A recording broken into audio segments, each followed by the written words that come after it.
ri tlang vai lam ka khring nun thi na ka tharau chan na ka si chu ka a sung ka mu va bia thi chu rau châu tu a boy pani kan pom sang ati mo ka sring nang su e tang lei chua ni na si ke chung lei I chuat mi ka si tu ning ai khat ko kan si ti lo ka sring mang tha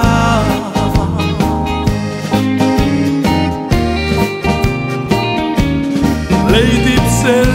mi ka sring nun na chua nak nun na du thi nak lei pan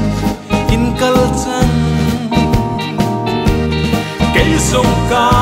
chua nak pan in lei pan in du kai thi mi tha ra phun ka kal chan la mo ka sring nun nang chu e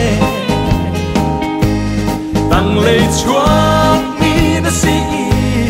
ke chung lei I chua mi ka si du ning ai khat ko kan si ti lo ka sring mang tha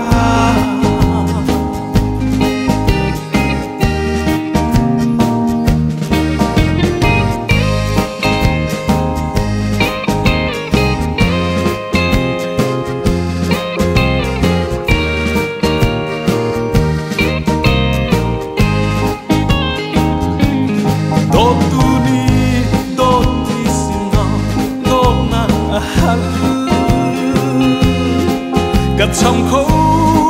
lại lâu chu đốt na xin man se lo kan na kinh lâu hi na tu ni man o ka ho pa na xin kan pe mo ka ri